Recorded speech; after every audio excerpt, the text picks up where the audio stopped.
is set to join us here. Hi, Mike. Good to see you. Hi, Brennan. How we doing? Doing well, thanks. Hi. Thanks for stopping by. Maureen. Okay, I'm happy Coach, to be here. We're ready to kick it off. All right, very good. So NJIT picked 5th in the America East Women's Basketball preseason poll. Again, want to thank the fine folks at the Field of 68 for this platform to do this show. So we're making our way through. We'll have Colleen Mullen after Mike, just to keep folks informed on who's coming up very soon. So, Mike, let's discuss your team as you turn the page for another season. What do you like about your basketball team right now on October 20th? Well, I like that it's October 20th and not November 2nd. I don't think we're ready for quite that first game yet. So we still got some time. We had our first scrimmage this weekend, and that was huge just to finally get out there, get some results, get some real stuff on film. But we have some work to do before that opener. But obviously, it starts with our returners. I think we get to rely on some returners, which is nice in this day and age. And we have a big one, obviously, with Alejandra, and then Maddie Doggs and Olivia Kulik and Marissa Gingrich. They will be kind of the backbone of our program, and they have to carry us as we get some newcomers into the mix or some kids stepping into new roles. Yeah, can you just talk a little bit about Olivia and her, her development now? Everybody's going to know who she is now. That's the beauty of being on the alt rookie. It's just now it's not a surprise. So just her development over the summer, and what steps do you think she'll have to make to take that next leap her sophomore year? Yeah, and it really started actually in spring. She had a fantastic spring, which sometimes, that's kind of like that time, it's like the season just ended. There's nothing really out there. And she really knew, because the scout had been out to hear.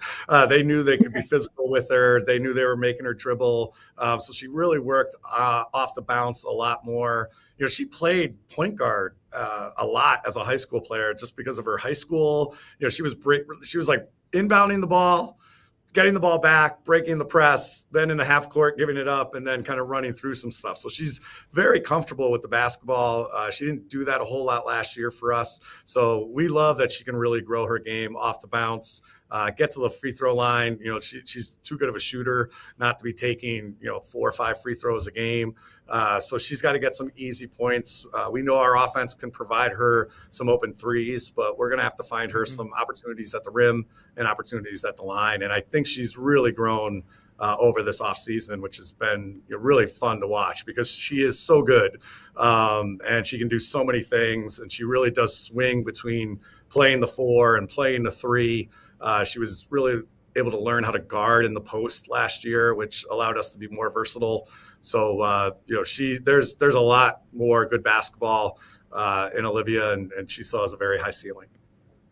Yeah, 39% from 3 last year, made 53s, and your offense around the league. I think that the chatter about NJIT, Mike, because you do a great job on the offensive end of the floor. How can you, and you kind of sensed it and brought it up there with Olivia individually, but as a group, how do you feel you're going to evolve more on the offensive end?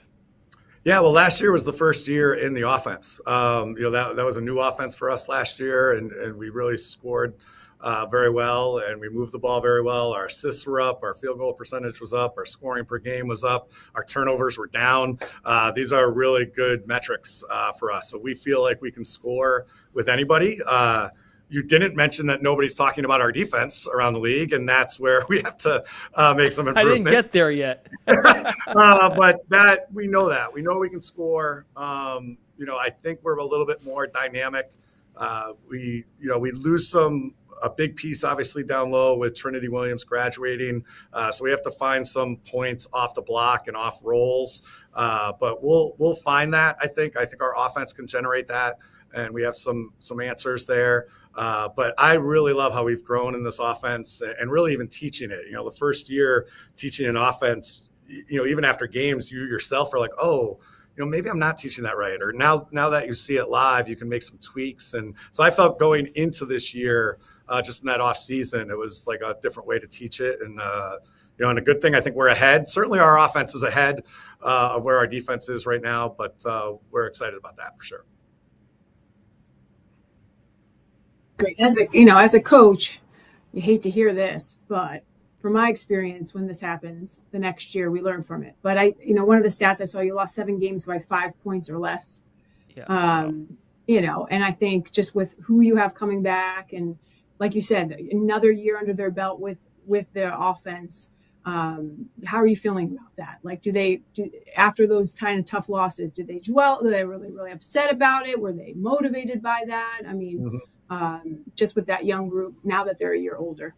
Yeah, I think that those losses, a lot of those were in the out of conference, especially early. It was a really tough kind of couple of weeks there. We had some injury issues. We weren't kind of playing with a full deck last year in that November-December period. Trinity Williams was out all of December. And really, I loved that last year. We were very resilient. I think maybe, as you know, coaches take those hard because if it's a 1 possession, 2 possession game, you feel like that's the possessions you have to get for them. So I think I took those a little bit harder than they did.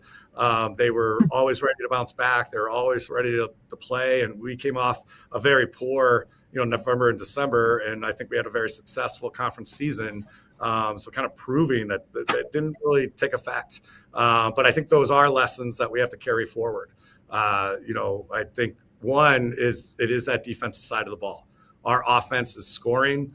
We have to play better defense, especially in this league that, can be really grinded out and physical. And we have to find that answer so that we're not in close games. Let's build a lead. Let's have a lead that can take some hits, but a lead that doesn't go away because 2 possessions, we give up points or whatever. So I think we're definitely more mature about that. And that is still something that's a scar that is healed, but it's also a scar that's there and that we, can learn about it and move it forward. We have Mike Lane of NJIT joining us, NJIT Women's Basketball here on America East Women's Basketball Media Day.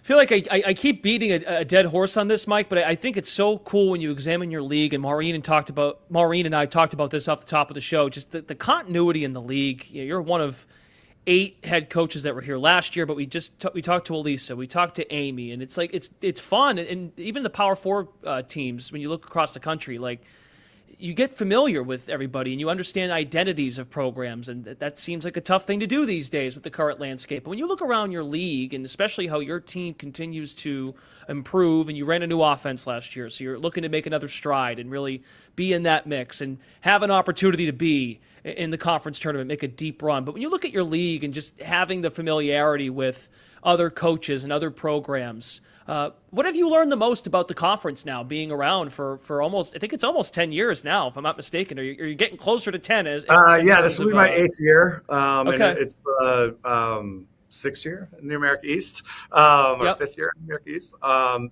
You're exactly right. There is a certain comfort, like a security blanket. It's like, what Vermont's going to be, what Amy's doing at Maine, how Albany's going to play, which is like, right, more Colleen's team is a little bit different this year. It's not the team she's had, but you still kind of know what Albany's going to be. Maybe their offense will do this or maybe their defense will do, but you just know kind of the personality of the program. And that is definitely something that's, like I said, you go into it and you kind of know who they're going to be. And it's just really nice. And you see a lot of the same names. We are not a conference that generally, too many kids are leaving. We have great retention. And that's why I do think our senior classes and our older kids in this league are very, very good because they've been in their programs for a while.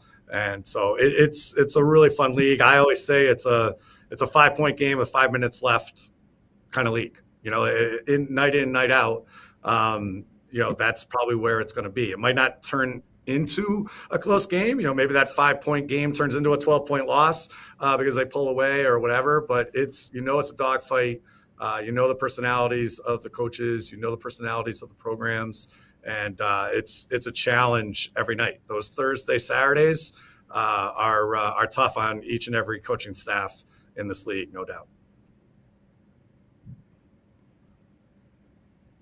Just watching Alejandra, I mean, she's one of the most complete guards I've seen in a really, really long time. And How much fun has it been to coach her and just watching her evolve and develop into now a senior? Yeah, it's been unbelievable. Players like that make your job easier because she can find a bucket where it looks like there's no bucket to be had.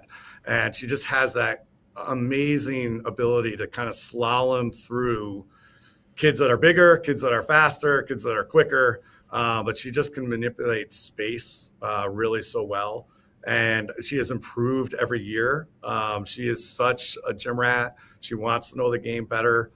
She watches film like a coach, and she can implement it. I think that's the hardest thing for young players. Like, okay, we can tell you what you have to get better at, but can you add that to your game? And so last year, we really talked about playing off of 2 feet with her. She really didn't play off of 2 feet a lot. That led to a lot of turnovers. That led to a couple tougher shots. Doesn't mean that there won't be 1-foot finishes in the paint because, again, her ability to slide through people. But she really started to get like that jump stop and step through, or kind of that slide stop off her back foot, and, ball fake up and step through. And it's also why her shooting percentages went up around the rim and in the paint. It's also why her assists went up, because she was stopping the right way and being able to kick out. And when you had Olivia and Enya last year, kids who were hitting over 53s, there were really good people to pass to. And but shooting percentages went up, assist numbers went up, and turnovers went down. And that's an incredible thing to do when you're as good as she is as a sophomore going into being a junior, and already being an established player in this league. To take that jump last year, I thought was just really incredible to watch, and really matured her game. And now she's just ready to go. She's got everything in her. I think her free throws last year were like an anomaly, and she does get sent to the line because she really attacks the rim, and so she's really worked on that. And I know she left some points on the free throw line, so that's been a huge focus. And I don't think if she were in here, I don't think she liked the way that she shot the ball from the arc. So I'm all good with that. She can improve that percentage as well. So she's just such a threat, and I love coaching her. And it's sometimes you just have to sit back and watch her, and it's really fun to watch. Amen. Like you said, the fact that she recognizes it on her own that's half the battle, right? Especially when you try to get the most out of elite players.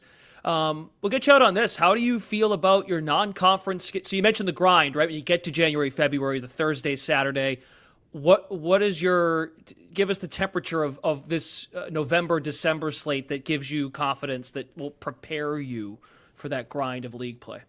Yeah, well, we'll definitely be tested. We have some, what I feel like this is our first conference game. We have all these kind of New York Metro games that we play. Mm-hmm. We're very lucky to be very close to a lot of. I know Amy has trouble finding games and whatnot, being way up in Maine, but we don't have that issue. We have so many teams within 1 hour, 2 hours of us, and like the Sacred Hearts and the Wagners and Monmouth, like those feel like conference games to us because we play them so often in this out of conference schedule. Obviously, there's some state pride when we're playing St. Peter's and whatnot, and Ryder, et cetera. So those games are really great. I think they prepare you not just from the physical standpoint, but even that mental standpoint. This isn't just like a throwaway game. It's a big game. It might not be in our conference, but it's teams that we're recruiting against. It's teams that our players have friends at. So these are definitely, very emotional games. And then I think we're testing ourselves amongst a lot of conferences. Obviously playing Minnesota and St. Thomas, that will be a great trip, and 2 very good teams and teams you don't see a lot of, obviously, out here. And then, playing like a Drexel in the CAA, playing the MAC teams, and playing the NEC. So I think we'll be certainly prepared, and we want to have better results than certainly we did last year in our out of conference. Okay, Mike Lane. Have you ever played at Minnesota? Sorry, I never have. Have you ever played at Minnesota? Yeah, the barn. No, you sit down underneath the seat. It's going to be very different. There it was cool. It was an awesome experience. You guys will have fun. Yeah, I think that's going to be a really fun trip. We have 2 girls from Minnesota, from that area, and we have another Maddie Dogs from Wisconsin, and my in-laws are from Minnesota as well. So we'll have some Highlander support. So it'll be really fun, and that's just such a great old place to play in. Very cool. Have All right, fun. Mike Good Lane luck. of NJIT. Thanks for stopping by, and best of luck. Defense is going to take a step this year. That's right. We're going to be talking about our defense next year, this time. Yeah, there you go. Thanks, guys. I had to get that in just to make sure he understood. I asked a question about the offense, and he thought I was not going to mention the defense. But thanks, Mike. Yep. Thanks, guys.